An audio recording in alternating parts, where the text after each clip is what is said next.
Ada yang berbeda dari rilis tersangka OTT yang dilakukan Komisi Pemberantasan Korupsi KPK pada Minggu 11 Januari. Lembaga anti rasuah itu kini tidak lagi menampilkan tersangka dalam rilis, namun hanya menampilkan sejumlah barang bukti. Hal ini dimulai dari konferensi pers kasus suap pajak yang menjerat 5 orang tersangka, termasuk Kepala Kantor Pelayanan Pajak Jakarta Utara, Dwi Budi Iswahyu. Saat itu kelima tersangka tidak diperlihatkan KPK. Pelaksana tugas Deputi Penindakan dan Eksekusi KPK, Asep Guntur Rahayu bilang, perubahan ini sejalan dengan KUHP baru yang menekankan penghormatan terhadap hak asasi manusia. Asep menambahkan, maksud dari hak asasi manusia adalah mengedepankan asas praduga tidak bersalah. Misalkan, loh kok nggak ditampilkan para tersangkanya. Nah itu salah satunya kita juga sudah mengadopsi KUHP yang baru gitu ya. Bahwa KUHP yang baru itu lebih fokus kepada hak asasi manusia gitu. Jadi bagaimana perlindungan terhadap hak asasi manusia, ada asas praduga tak bersalah kan gitu, seperti itu yang dilindungi dari para pihak. Kebijakan baru ini diambil sebagai bentuk kepatuhan terhadap Undang-Undang Nomor 20 Tahun 2025 tentang Kitab Undang-Undang Hukum Acara Pidana atau KUHP yang baru berlaku efektif pada Januari 2026. Aturan terkait penetapan tersangka terdapat dalam Pasal 90 KUHP. Pasal 90 ayat 1 KUHP baru menyatakan penetapan tersangka dilakukan penyidik terhadap seseorang yang diduga melakukan tindak pidana berdasarkan minimal 2 alat bukti. Lebih lanjut, KPK merujuk pada Pasal 91 KUHP yang mengatur asas praduga bersalah bagi tersangka. Pasal 91 KUHP baru menyatakan dalam melakukan penetapan tersangka, penyidik dilarang melakukan perbuatan yang menimbulkan praduga bersalah. Perubahan kebijakan ini menandai pergeseran dalam praktik KPK yang sebelumnya kerap menampilkan tersangka kepada publik sebagai bagian dari pengumuman penetapan tersangka. Sebelumnya KPK sering menampilkan tersangka dugaan kasus korupsi, diantaranya saat menampilkan tersangka dugaan kasus suap Bupati Bekasi pada 20 Desember 2025 lalu. Tim Liputan Kompas TV.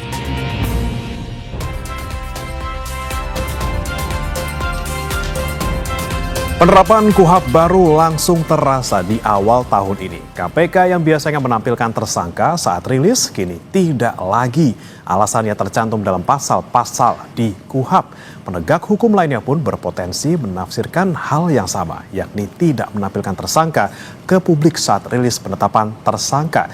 Benarkah aturan KUHP yang baru ini memberikan perlindungan hak asasi manusia? Bagaimana transparansinya dan apa untung ruginya bagi penegakan hukum? Kita akan bahas bersama dengan sejumlah narasumber yang sudah hadir melalui sambungan daring. Ada penasihat ahli Kapolri, Irjen Purnawirawan Arianto Sutadi, kemudian pakar hukum pidana Universitas Jenderal Sudirman, Profesor Hipnu Nugroho, dan juga peneliti Pukat Universitas Gadjah Mada, Zainur Rohman. Selamat pagi, Prof. Hipnu, Pak Arianto, Mas Zainur. Selamat pagi. Baik, saya mau ke Prof. Hipnu dulu nih dari sisi hukum pidana ya. Kita lihat sama-sama kemarin hari Minggu terkejut sama-sama, kemudian dijelaskan oleh KPK juga alasannya soal hak asasi manusia dan juga asas praduga tak bersalah, kemudian tidak ditampilkan tersangkanya saat rilis. Tapi kalau kita lihat di pasal di KUHP, mungkin khususnya di pasal 91, di mana bunyinya dalam melakukan penetapan tersangka, penyidik dilarang melakukan perbuatan yang menimbulkan praduga bersalah. Nah, apakah dengan menampilkan wajah ataupun sosok dari para tersangka ini juga masuk dalam apa ya istilahnya kategori praduga bersalah gitu, Prof? Ya, begini Mas. Memang kalau kita lihat perkembangan RUU KUHP, tadinya itu diatur di dalam pasal 86. Di sana memang sudah dijelaskan bahwa penyidik dilarang melakukan tindakan-tindakan yang mengarah praduga bersalah, seperti press release, menampakkan, memperlihatkan. Itu yang lama pasal 8. Kecuali dalam hal tindak pidana keamanan negara. Kemudian dalam perkembangan baru seperti yang disahkan kemarin, ada perubahan. Diatur di dalam pasal 90, 91 betul, bahwa penyidik dilarang memperlihatkan seseorang sebagai bentuk asas praduga tak bersalah. memang kalau kita lihat asas praduga tak bersalah itu suatu asas yang meletakkan perlakuan seseorang sebagai tersangka atau terdakwa. Jadi perlakuan. Kalau dulu kita belajar S1 kan belajar apa itu praduga tak bersalah adalah seseorang yang dinyatakan putus bersalah kan gitu kan. Tapi sekarang sebenarnya perlakuan. Lah, pertanyaan perlakuan ini apakah ini sebagai bentuk pernyataan bersalah atau tidak? Itu suatu pilihan hidup. Karena suatu pilihan kebijakan politik. Karena gini Mas, kalau kita melihat suatu bentuk penanganan korupsi, itu harus kita lihat penegakan hukum itu ada white collar crime dan petty crime.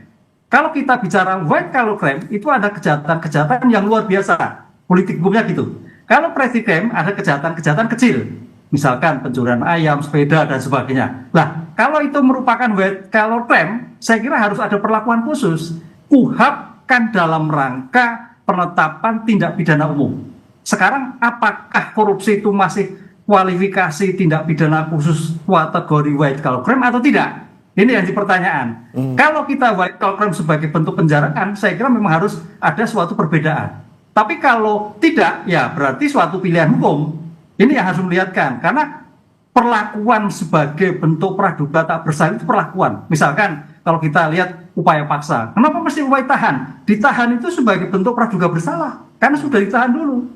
Pertanyaannya kapan suatu praduga tak bersalah betul-betul terjadi? Yaitu menurut saya loh ya, kalau sudah di dalam persidangan. Karena kalau di persidangan itu dalam keadaan semua bebas. Semua keadaan sebagai asas akusatur. Mau ngomong apapun sekarang boleh, borgol tidak boleh, apalagi berpakaian juga seperti tidak boleh. Lah, di sini suatu perdebatan peletakan asas praduga tak bersalah itu kalau di praadjudikasi itu masih seperti yang kita lihat kemarin, kalau di adjudikasi harus betul-betul penetapan asas tak bersalah. Ini sebagai bentuk pilihan politik hukum pembuat undang-undang. Sehingga kalau menurut saya harus dibedakan, karena selama ini kita melihatkan kejahatan white collar crime dan petty crime yang harus menurut penanganan khusus. Karena white collar crime kalau kita lihat suatu tindak pidana korupsi, ini semakin tanda petik masih terus, tidak ada efek jerah.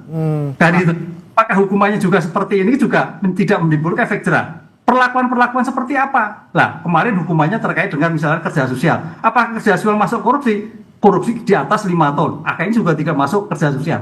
Ini saya kira sebagai politik hukum, pembuat undang-undang sebagai meletakkan praduga tak bersalah. Gitu, Nah, Mas. ini dia yang ingin saya tanyakan ke Mas Zainur soal korupsi yang sebenarnya masuk dalam kategori kejahatan luar biasa gitu. Apakah juga harus dibedakan seperti kata Prof. Hipnu karena pencuri ayam, kemudian ada pencuri motor dan juga kriminal-kriminal yang seperti ini yang lainnya juga ditampilkan juga gitu tersangkanya ketika rilis ataupun penetapan tersangka, Mas Zainur? Ya memang di berbagai negara itu pengaturan tindak pidana korupsi secara khusus ya, baik di dalam hukum materialnya maupun di dalam hukum formilnya.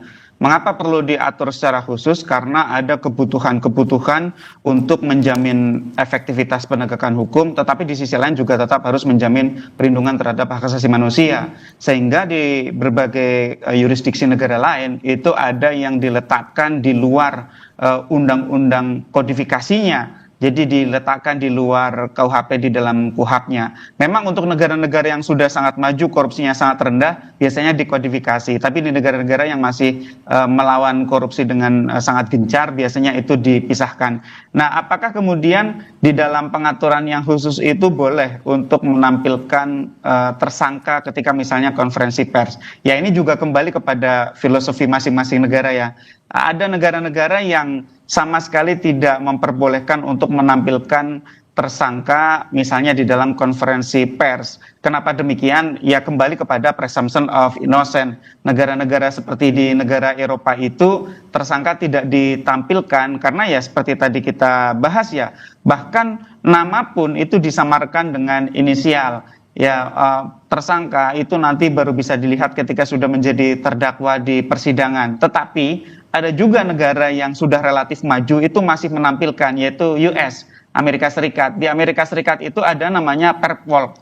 Perp walk itu adalah satu prosedur jalan seorang tersangka itu jalan dari mobil kendaraan penegak hukum ke dalam ruang sidang atau ke dalam kantor sebuah institusi penegak hukum, apakah institusi kepolisian atau institusi kejaksaan. Nah, ketika dari mobil sampai ke bangunan gedung, itu tersangka kalau di US itu yang pertama biasanya prosedurnya adalah diborgol, yang kedua mengenakan pakaian khusus berwarna oranye. Nah, perpwalk ini dikritik juga oleh sebagian aktivis hak asasi manusia karena semacam memberi stigma bahwa orang ini bersalah, padahal mereka belum memiliki status hukum apapun sebagai seorang terpidana. Mereka baru seorang tersangka. Nah, pertanyaannya tadi, bagaimana dengan di Indonesia? Nah, di Indonesia kalau kita lihat di dalam KUHP lama, Undang-Undang 881 itu sebenarnya juga tidak ada gitu ya, bahwa seseorang tersangka itu harus ditampilkan wajahnya, harus dipajang di depan konferensi pers. Demikian juga di dalam KUHP yang baru, itu juga tidak ada pengaturan yang demikian. Jadi dua-duanya KUHP yang lama maupun KUHP yang baru itu sama-sama tidak mengatur mengenai apakah seorang tersangka itu harus dipajang di dalam konferensi pers. Jadi ini adalah satu praktik di institusi penegak hukum. Nah, pertanyaannya lagi adalah mana yang lebih menguntungkan? Ya, ini kebutuhan untuk yang pertama menjamin perlindungan hak asasi manusia, dan yang kedua mungkin show of force, maupun kalau kita lihat dari sisi yang positif adalah transparansi dari penegakan hukum. Nah, kalau kita kembali kepada undang-undang, maka dengan undang-undang yang baru KUHP 20/2025, maka di sana sudah semakin jelas bahwa ya penyidik dilarang melakukan perbuatan yang menimbulkan praduga bersalah.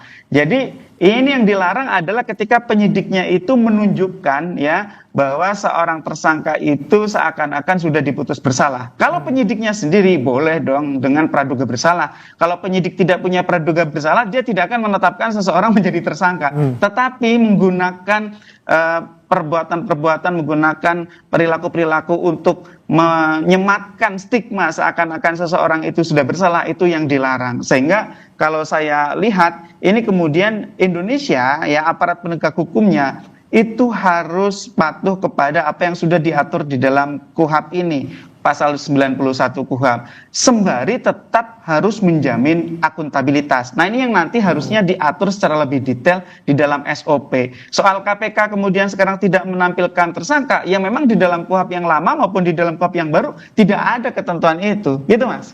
Oke, baik. Kemudian saya tanyakan lagi ke Pak Arianto nih, Pak Arianto, kalau ini sudah dimulai dari KPK gitu ya, dengan memulai langkah pertama gitu untuk tidak menampilkan tersangka ketika rilis, kemudian apakah nanti juga bisa diikuti oleh Kejaksaan Agung misalnya atau juga kepolisian? Iya, kalau saya hanya ingin menerangkan pengalaman ya. Kalau dulu Pak, waktu saya masih dinas itu saya perlu memahami bahwa di dalam KUHP itu kan KUHP yang dulu itu kan sudah perlindungan pada praduga tak bersalah itu kan sudah diterapkannya. Sehingga ketika saya membuat perkap mengenai penerapan prinsip perlindungan HAM di dalam penegakan hukum pun, itu saya sebutkan di situ bahwa tersangka itu harus praduga tak bersalah, sehingga ya harus diperlakukan seakan-akan dia tidak bersalah. Di antaranya adalah pengumuman. Dulu ketika saya dinas itu disebutkan oleh Perkap Kapolri ya, waktu itu belum Perkap, mengatakan bahwa pengumuman di dalam press release itu disingkat gitu. Tetapi saya waktu itu melihat tidak konsistenan. Namanya disingkat, tetapi waktu press release kalau langsung ditampilkan orangnya itu namanya sudah menghukum bahwa dia itu sudah tersangka. Itulah yang saya dulu waktu itu saya tidak sependapat. Nah, ditambah lagi dulu KPK dulu kalau mengumumkan langsung tampilkan gitu loh. Ini kok malah ini. Saya waktu itu belum begitu baca peraturan yang tadi disampaikan oleh Pak Profesor Hipnu tadi bahwa ada pengecualian ya, kejahatan yang extraordinary itu perlu pakai khusus gitu. Tapi kalau menurut hemat saya, KUHP yang baru ini kan menonjolkan pada perlindungan HAM gitu.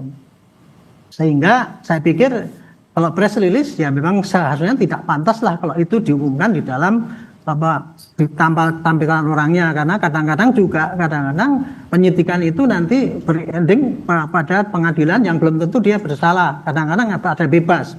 Sehingga kalau seandainya itu dulu ditayangkan kan ini orang bisa nuntut kembali nanti apa yang dulu gitu. Nah, makanya itu saya pikir ya ini tujuannya baik ya, tetapi mestinya dipertegas gitu. Tadi saya sependapat dengan Pak Jeno tadi bahwa perlakuan itu tidak sebagai orang bersalah itulah yang ditekankan gitu. Tetapi di sini saya minta ketegasan kalau memang itu ya. Sekarang kan itu kalau melanggar, misalkan polisi menayangkan atau KPK menayangkan, jaksa menayangkan, kan nggak ada sanksinya itu, hanya ketentuannya cuma gitu doang itu yang dikuap kayak gitu. Itulah yang saya lihat juga selama ini ya.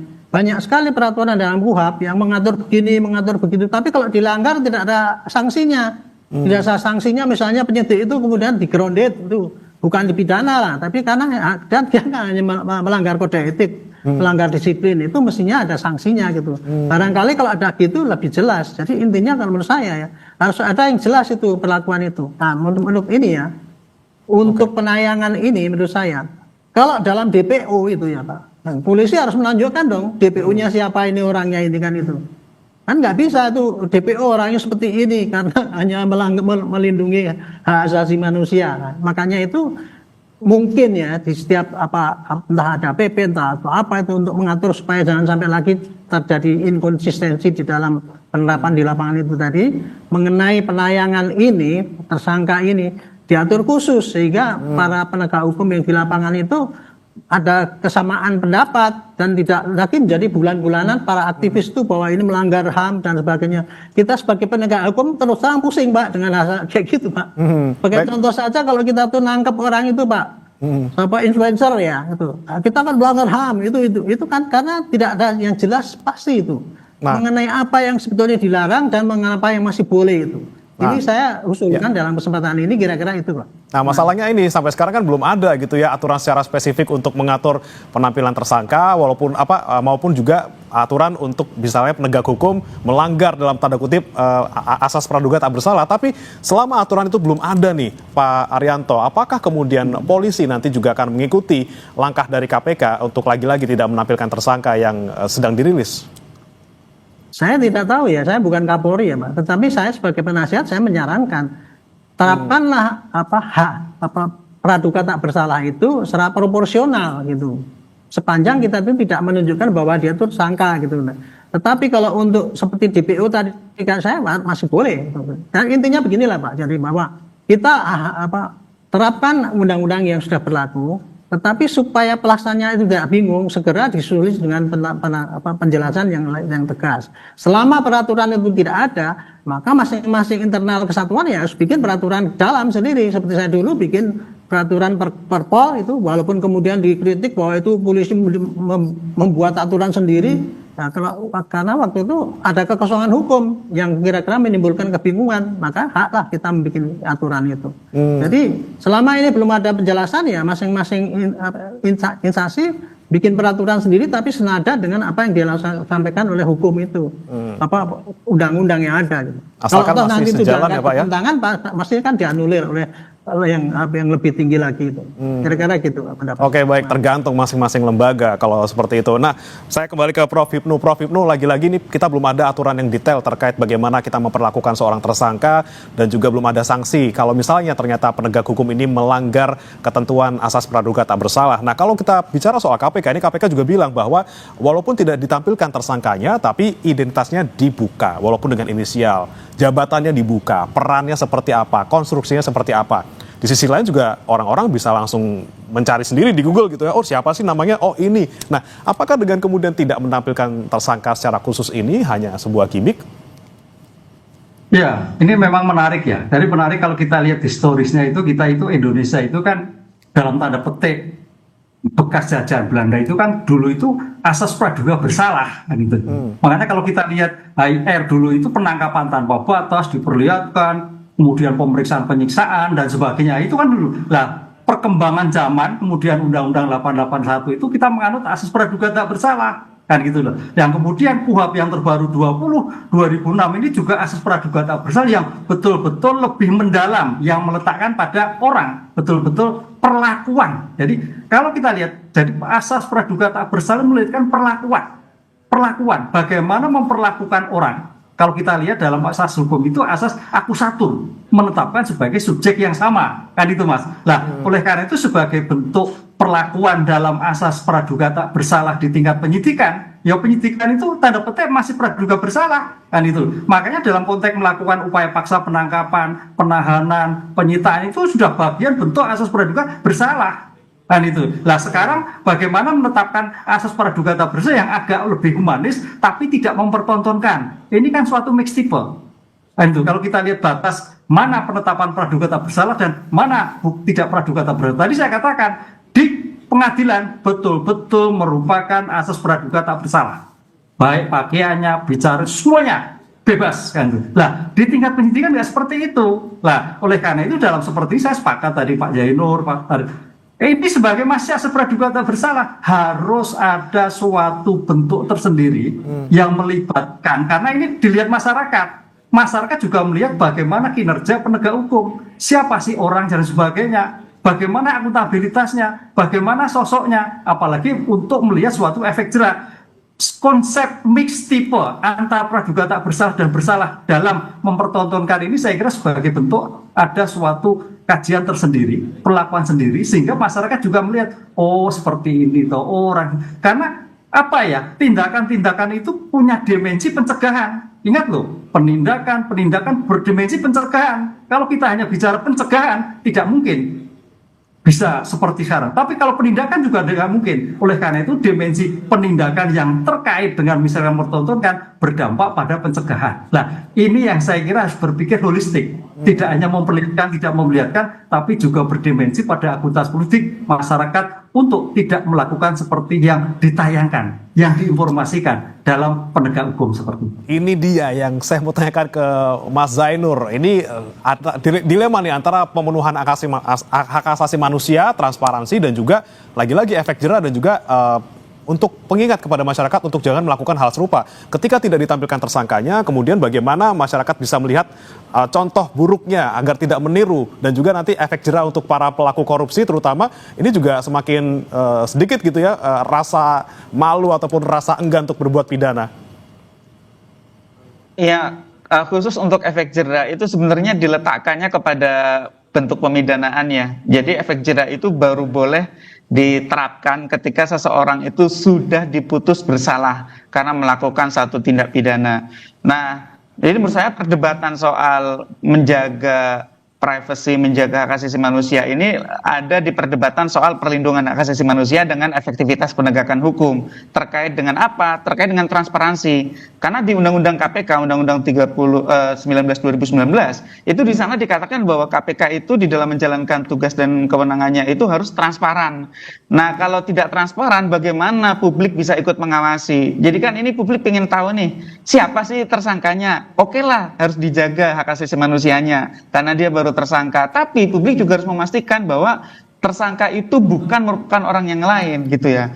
Tidak diganti, tidak ditukar kepala gitu ya. Itu menurut saya juga merupakan satu bentuk pengawasan publik. Itu yang harus diseimbangkan antara kebutuhan transparansi dengan kebutuhan untuk menjamin perlindungan terhadap hak asasi manusia. Dan menurut saya ini juga tidak khas di KPK ya, harusnya ini juga berlaku di kepolisian, juga berlaku di kejaksaan. Bagaimana menyeimbangkan kedua hal tersebut gitu kan. Nah, apa mungkin Mas, seorang tersangka itu diganti? Saya pernah membaca sebuah laporan hasil kajian. Ini kalau tidak salah tahun 2000 sekitar 2006 gitu ya. Itu statusnya terpidana memang ya. Terpidana itu digantikan posisinya oleh orang lain dengan menggunakan joki masuk ke dalam lembaga pemasyarakatan. Ya, jadi itu sangat mungkin terjadi. Tersangka saya pikir kalau tidak diketahui oleh publik sangat mungkin terjadi seperti itu gitu. Jadi saya pernah membaca hasil penelitian seperti itu dengan joki di lembaga pemasyarakatan. Nah, ini kan butuh bagaimana untuk menyeimbangkan antara kebutuhan transparansi dengan kebutuhan untuk menjamin perlindungan HAM. Nah, tadi kan dikatakan bahwa di KPK itu, saya ingat ya, di KPK penampilan wajah tersangka itu baru konsisten rutin dilakukan itu sejak era Firly Bahuri ya. Mungkin karena latar belakang beliau sebelumnya adalah aparat penegak hukum di tempat lain yang ada praktik itu gitu ya. Barangkali itu kemudian melembaga di KPK. Nah, sekarang dikoreksi lagi. Saya ingat dulu di periode yang lama itu tidak seperti itu. Yang dilakukan itu adalah membeberkan peran dari masing-masing tersangka itu. Nah, kalau sekarang di KPK menurut saya yang paling penting adalah karena korupsi prinsip dasarnya adalah kejahatan jabatan, ya dijelaskan saja apa jabatannya, perbuatan apa yang dilakukan, alat bukti apa yang dimiliki oleh KPK. Tentu secara umum ya, tidak harus detail karena terkait dengan rahasia penyidikan, dan kemudian menyampaikannya kepada publik. Ini untuk memenuhi kewajiban terhadap undang-undang KPK itu sendiri. Karena di sini kan ada semacam pertentangan ya antara kebutuhan untuk melindungi HAM sesuai pasal 91 KUHP dengan kewajiban untuk transparan sebagaimana diwajibkan oleh Undang-Undang KPK. Nah, di mana titik tengahnya? Menurut saya titik tengahnya adalah tidak perlu menampilkan wajah, tetapi perlu untuk menjelaskan sangkaannya secara jelas kepada publik. Nah, sangkaannya itu seperti apa? Nah, ini kadang-kadang KPK di dalam konferensi pers juga tidak cukup jelas. Terhadap seorang tersangka, KPK itu menyangka apa perbuatan yang dilakukan oleh tersangka sehingga itu dikatakan memenuhi rumusan unsur delik. Yang kedua gitu ya, apa di dalam kejahatan itu yang dilakukan ketika kejahatan itu dilakukan secara bersama-sama. Yang ketiga kemudian alat bukti apa yang dimiliki oleh KPK dan kemudian KPK akan melakukan langkah seperti apa. Lagi-lagi mencari keseimbangan transparansi antara transparansi dan juga pembunuhan HAM. Ini juga saya ingin tanyakan ke Pak Arianto sebelum kita jeda. Pak Arianto, ada kemungkinan tadi diceritakan oleh Mas Zainur bahwa ini mungkin kejadiannya 1:1000 atau 1 juta gitu ya. Ternyata tersangkanya ditukar gitu kan. Ini kan bentuk transparansi yang publik ingin tahu siapa sih sebenarnya orang-orang yang dalam tanda kutip terlibat dalam suatu tindak pidana. Nah, kalau di polisi sendiri seperti apa? Ya Pak, jadi saya sendiri ini menarik sekali nih, karena selama ini saya menyarankan pada polisi ya, publik itu biasanya pengen tahu apa yang terjadi gitu. Jadi polisi biasanya kemudian wah itu rahasia kami, karena kalau kami beberan sekarang nanti akan menyulitkan penyidikan. Dan yang dua, kami ini mempunyai pendapat bahwa itu nanti akan dibeberkan di pro justisia, di pengadilan. Ini selama ini yang terjadi, yang di benak polisi seluruh Indonesia kayak gitu Pak. Cuman kalau saya sering di TV itu kan ditanya sama ini publik, ini apa kerja polisi ini kan gitu. Dia pengen segera tahu. Maka saya menyarankan pada polisi, beberkanlah apa yang ada ya, termasuk barang bukti yang ada itu di press release straight supaya publik tahu bahwa polisi sudah kerja begini gitu. Tapi itu ditentang oleh para polisi sekarang ini ya. Nah, makanya ini menurut saya ini pengalaman ini bagus ini untuk kita seperti tadi ya, masalah transparansi dengan masalah penegakan hukum itu memang harus ada keseimbangan. Nah, ini perlu dipahami bersama oleh semua masyarakat maupun semua aparat. Makanya mengenai perbedaan penafsiran seperti ini harus tadi dituangkan di dalam peraturan yang lebih detail sehingga tiap aparat tidak membuat aturan sendiri-sendiri mengenai apa yang boleh sama yang tidak boleh. Mengenai tersangka tadi, kalau saya pribadi sih tersangka boleh saja ditayangkan gitu, tapi tidak mukanya gitu, cuman belakangnya gitu, untuk menunjukkan pada publik bahwa ini tersangkanya sudah ketangkep. Tetapi kita tidak mempermalukan mereka seakan-akan sebagai tersangka kan. Orang itu kan identifikasinya kan di muka Pak. Kalau di mukanya nggak kelihatan aja kan udah tidak menimbulkan ini gitu. Itu saya kira solusi yang praktis kayak gitu Pak. Tapi ini harus diluruskan ini bangsa ini Pak, mengenai perlindungan hak asasi manusia ini terkait dengan tersangka ini gitu. Dan lagi transparansi gitu. Aturan detailnya harus kita nantikan bagaimana agar di lapangan praktiknya tidak membingungkan dan juga membuat masyarakat bertanya-tanya gitu. Nah, tapi selain itu yang ada di KUHP baru ini juga ada yang kontroversi sebenarnya. Di sisi lain kita lihat di pasal 91 ini dalam tanda kutip tersangka dilindungi, tapi ada di pasal lain, di pasal 22 KUHP ini, di mana penyidik bisa memanggil seseorang yang bukan saksi, bukan tersangka, untuk bisa datang dan juga dipanggil, diperiksa dalam suatu kasus pidana. Kita akan bahas nanti Bapak-Bapak usai jeda berikut, tetap bersama kami saudara di Sapa Indonesia Pagi.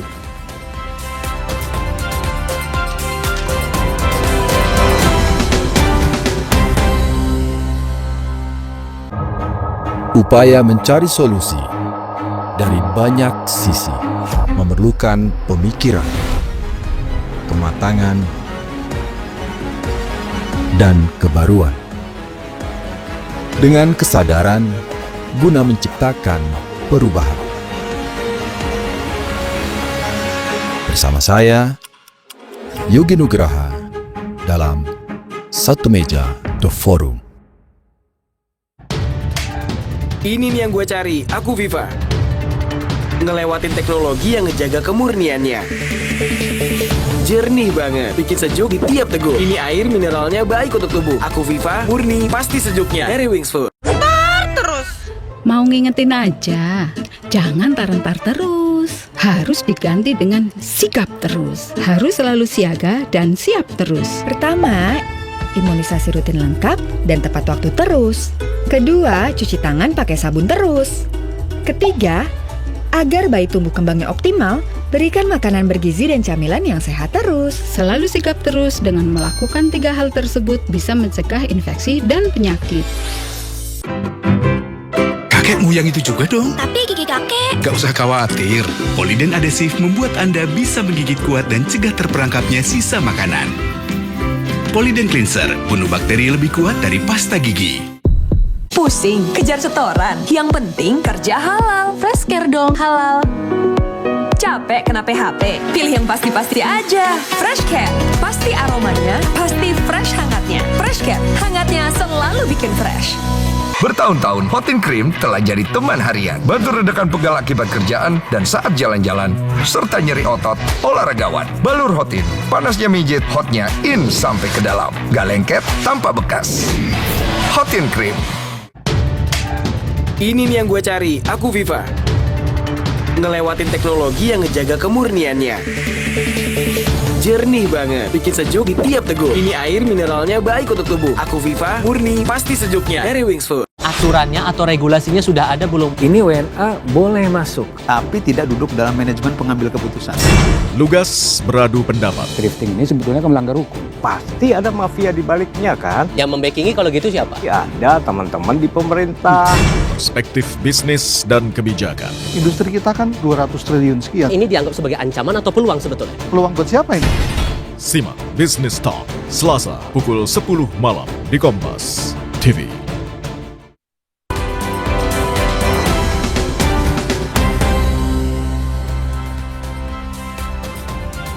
Kembali di Sapa Indonesia Pagi, saudara masih membahas terkait langkah dari KPK untuk pertama kalinya tidak menampilkan tersangka ketika rilis konferensi pers terhadap suatu kasus yang dimulai pada minggu kemarin. Dan ini pertanyaan yang ingin saya tanyakan juga nanti ke 3 narasumber saya.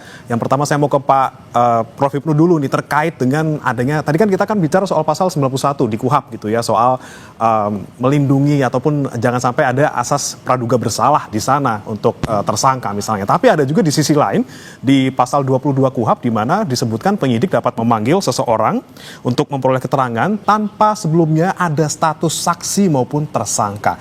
Ini seperti ada kontradiksi di sini. Di sisi lain kita lihat di pasal 91 seakan-akan dalam tanda kutip melindungi tersangka, tetapi di sisi lain di pasal 22 ada pasal yang seakan-akan ini membuat seseorang yang belum terlibat sama sekali seakan-akan terlibat seperti itu. Ini juga lagi diuji materi di MK nih oleh ada 2 orang yang mengajukan uji materi di sana. Seperti apa Anda melihatnya, Prof. Hipnu? Ya, ini yang menjadikan titik-titik krusial yang menjadikan kajian-kajian teman-teman kaitannya dengan kewenangan-kewenangan penyidik melakukan penyidikan, termasuk penyelidikan. Karena ini tampaknya teman-teman polisi ada suatu luas sekali yang statusnya belum jelas dilakukan suatu pemeriksaan. Ini yang agak suatu beratan. Karena dalam suatu penjelasan apa itu penyidikan adalah tindakan untuk mengumpulkan barang bukti guna menentukan tersangka. Kan gitu kan. Lah itu masih tetap teorinya. Lah dalam seperti ini tampaknya memang kalau itu melebar kemana-mana akhirnya tidak profesional. Tidak profesional. Yang menjadikan menurut saya adalah ada suatu abuse power. Wah, ini dipanggil. Padahal namanya dipanggil seorang penegak hukum itu sudah ada beban tersendiri. Ada apa? Mengapa?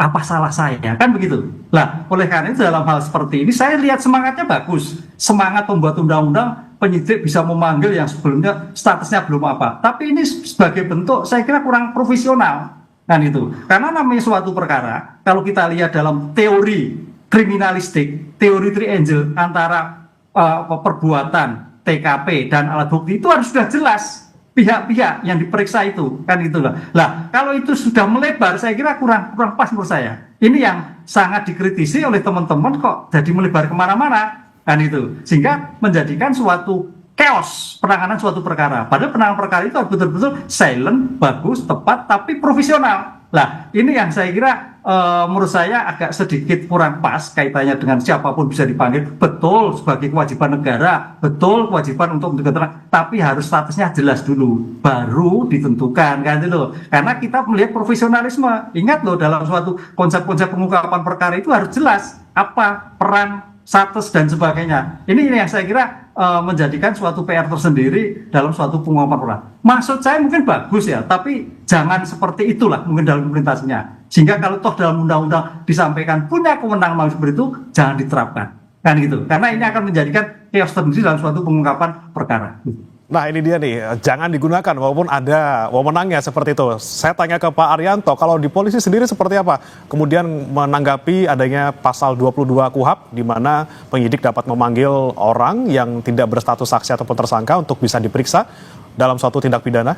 Ya, terima kasih, ini bagus sekali diskusi saat ini ya. Karena begini, yang membedakan antara penyelidikan dengan penyidikan itu adalah kalau di dalam penyelidikan itu, apapun dilakukan boleh, asalkan tidak memaksa dan tidak melanggar hak asasi manusia.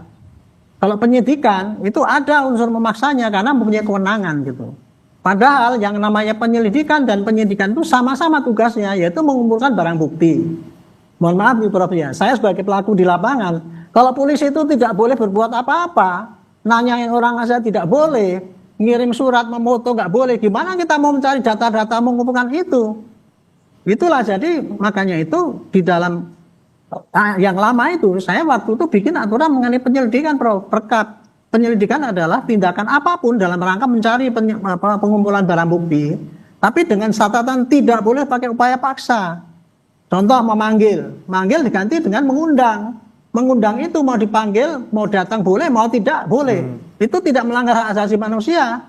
Tetapi polisi tanpa mengundang itu kan nggak bisa apa-apa gitu loh. Dan itu bukan menyalahgunakan.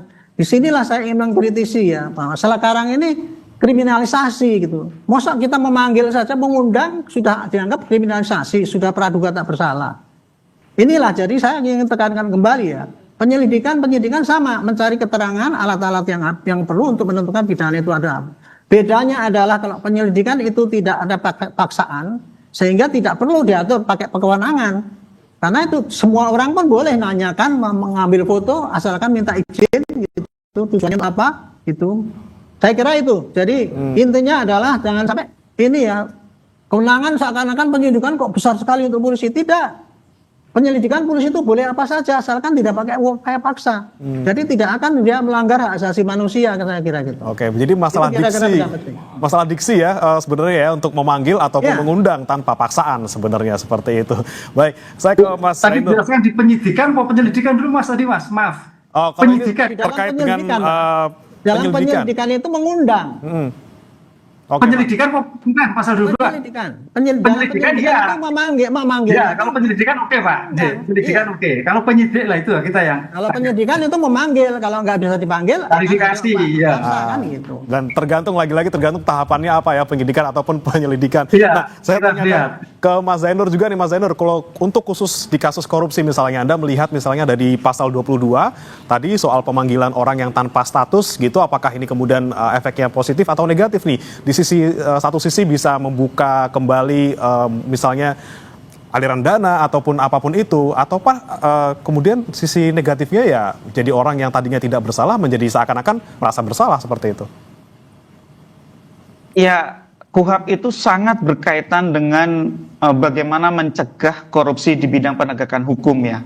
KUHP yang memberikan kewenangan sangat besar kepada aparat penegak hukum tanpa kontrol memadai itu cenderung akan membuat penegak hukum itu abuse of power. Abuse of power salah satu bentuknya adalah korupsi. Ya, jadi KUHP ini sebenarnya kemarin kita harapkan punya kontrol yang kuat terhadap aparat penegak hukum sehingga semakin rendah kemungkinannya mereka untuk melanggar. Sayangnya di dalam pasal 22 itu adalah penyidikan, bukan penyelidikan gitu ya. Jadi kalau kita baca ya di pasal 22 ayat 1 itu untuk kepentingan penyidikan. Penyidik dapat memanggil atau mendatangi seseorang yang dia tidak berstatus sebagai tersangka atau saksi. Saya juga bertanya-tanya, kenapa sih tidak sekalian saja kalau memang memanggil ya panggil saja saksi, seseorang itu berstatus sebagai saksi gitu ya.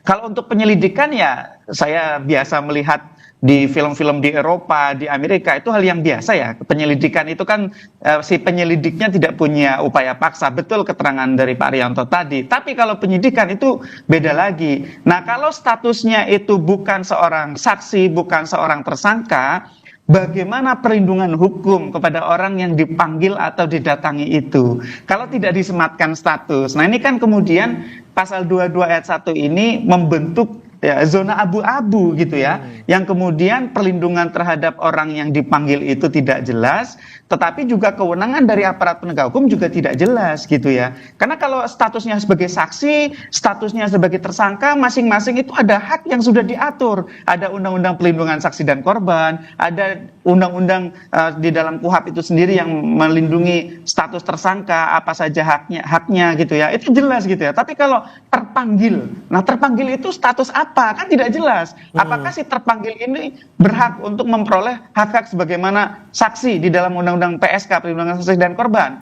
atau memperoleh hak-hak sebagai seorang tersangka? Kan tidak jelas. Nah, sehingga menurut saya memang pasal 22 ayat 1 ini butuh nih fatwa dari Mahkamah Konstitusi nantinya untuk memperjelas apa yang dimaksud dengan memanggil. Kalau mendatangi barangkali ya orang didatangi ya oleh aparat penegak hukum, saya pikir itu hal yang wajar ya. Di proses apapun ya, di negara manapun aparat penegak hukum itu mendatangi merupakan satu hal yang logis selama tidak memaksa ya, tidak punya kewenangan upaya paksa apapun ya. Tidak boleh memaksa orang untuk bicara, untuk menunjukkan, untuk mengakui, untuk apapun ya. Nah, tapi kalau memanggil ada psikis ya. Seseorang dipanggil oleh aparat penegak hukum, itu psikisnya berbeda gitu ya. Kalau dia tidak datang, apakah dia boleh tidak datang? Kalau dia datang, apa hak yang ada pada dirinya? Sehingga menurut saya perumusan pasal 22 ayat 1 ini memang kemarin menurut saya prematur gitu ya, dan ini butuh tafsir dari Mahkamah Konstitusi. Sehingga sekali lagi meskipun di bidang pemberantasan korupsi itu perlu pengaturan-pengaturan khusus, perlu pengaturan-pengaturan yang menjamin efektivitas pemberantasan korupsi ya, menjamin agar aparat penegak hukum itu dapat memperoleh jalur untuk dapat mengungkap perkaranya. Karena kan korupsi itu kan dilakukan biasanya oleh orang yang sedang memegang jabatan, memegang kekuasaan. Tetap saja butuh kejelasan ya, butuh legal certainty, butuh perumusan norma yang lex stricta, lex serta, lex scripta. Tiga-tiganya itu harus dijamin di dalam undang-undang. Nah, ini kritik kita terhadap pasal 22 ayat 1 ini diperjelas saja gitu ya. Diperjelas saja, bukan berarti kemudian dilarang total ya, tapi diperjelas apa statusnya, apa hak-hak masing pihak, apa kewenangan dari penyidik. Karena ini di pasal 22 ayat 1 ini statusnya adalah penyidikan. Gitu Mas. Oke, baik, ini banyak zona abu-abu ya, baik di pasal 22 maupun pasal 91 KUHP. Ini saya mau tanyakan lagi ke Prof. Hipnu. Lagi-lagi, pasal 22 ada zona abu-abu di mana seseorang tidak punya kepastian status hukum, bagaimana kemudian memperlakukannya. Di pasal 91 ada zona abu-abu juga soal perlakuan seorang tersangka biar tidak melanggar asas praduga tak bersalah. Ini harus diapain ini sebenarnya KUHP kita, Prof?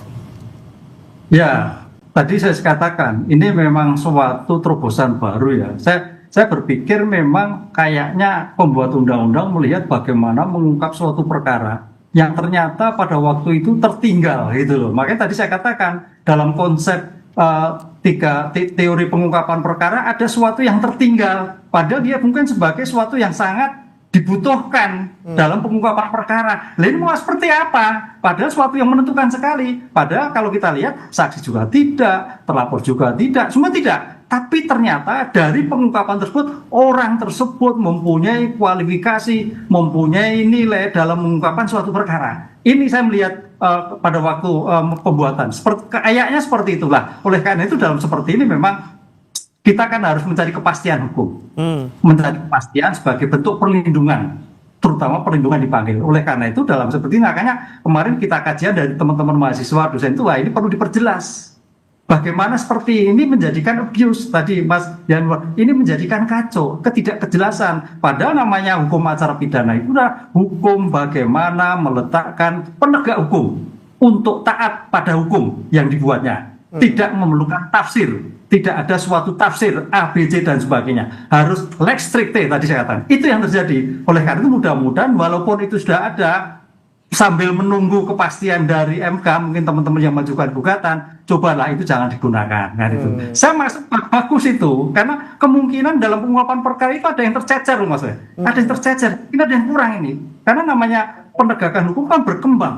Tapi juga berkembang, ada yang tercecer lah. Bagaimana yang tercecer itu? Disitulah akhirnya dirumuskan kalimat itu yang kemudian menimbulkan perdebatan, menimbulkan abu-abu, menimbulkan suatu ketidakpastian dalam penyelesaian suatu perkara. Oke. Gitu, Kalau ibarat software ini masih banyak bugnya, harus diupdate software gitu ya, biar semuanya lancar lagi. Nah, ini yang kemudian menjadi pertanyaan untuk kepastian hukum di lapangan. Tentunya polisi juga butuh suatu payung hukum yang jelas bagaimana memperlakukan tersangka, memperlakukan orang di suatu tahap penyidikan. Nah, Pak Arianto, sambil menunggu uji materi di MK, apakah kemudian juga perlu nanti dikeluarkan peraturan Kapolri yang sekiranya bisa untuk memayungi bagaimana para aparat ini bertugas di lapangan? Baik, saya meneruskan dari Profesor Hipnu tadi yang kececer itu tadi, Prof. Itu adalah bab penyelidikan. Saya dari dulu mengusulkan, Prof.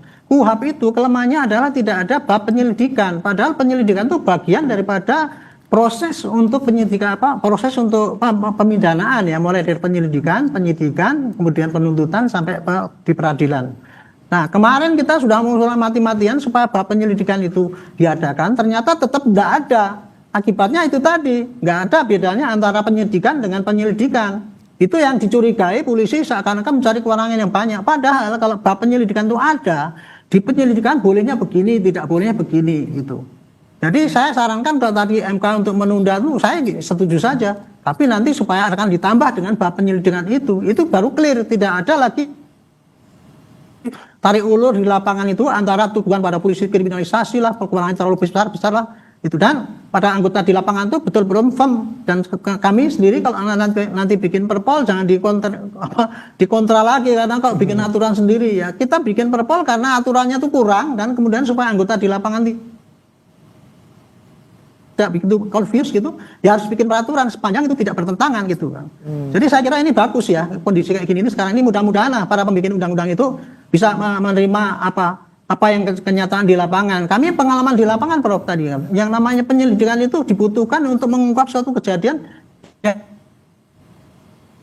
paling utama itu, paling besar malah. Kalau penyidikan itu hanya tinggal gongnya aja, artinya apa? Oh ini diperlukan, tapi kalau ini diperlukan, tapi kemudian tidak bisa ada upaya paksa. Tapi kalau masih masa penyelidikan itu luas sekali. Cuman karena sayangnya itu tidak ada aturannya. Nah, saran saya yang kedua, Prof ya. Kalau di KUHP itu ingin supaya ini bagus ditaati itu, harus ada sanksinya kepada aparat yang tidak melaksanakan itu. Sanksinya tidak harus misalkan dihukum pidana, tidak. Harus ada sanksinya, dikenakan apa sehingga itu penyidik itu misalkan tidak bisa lagi menyidik kayak gitu. Kalau tanpa ada sanksi kayak gitu ya susah, nggak nanti di lapangan itu KUHP yang lalu tuh banyak dilanggar, tapi karena tidak aturannya akhirnya arogansi sektoral yang terjadi. KUHP jadi tertatih-tatih jalannya gitu. Saya kira itu. Lagi-lagi kita nantikan ini uji materi di MK seperti apa, semoga cepat kemudian diputuskan gitu ya. Jadi orang yang ada di lapangan, baik ini aparat maupun juga orang-orang yang mungkin terlibat dalam kasus pidana juga tidak bingung gimana nih nasib saya dan gimana kemudian bisa menjalankan proses hukum di lapangan. Kita harapkan semoga semuanya bisa teratasi dan juga ada solusinya. Terima kasih Pak Arianto Sutadi, penasihat Kapolri, kemudian Prof Hipnu Nugroho, pakar hukum pidana Unsud Purwokerto, dan juga ada Mas Zainur Rohman, peneliti Pusat Kajian Anti Korupsi UGM, telah bergabung sama kami di Sapa Indonesia Pagi. Selamat pagi. Selamat pagi, terima kasih. Terima kasih. Pak Zainur. Jangan beranjak saudara, kami masih akan kembali dengan informasi lainnya. Aksi solidaritas keprihatinan terhadap kerusuhan yang terjadi di Iran dilakukan sejumlah negara Eropa, salah satunya di Belanda. Demonstran turun ke jalan-jalan kota Den Haag menyerukan solidaritas untuk rakyat Iran. Sesaat lagi.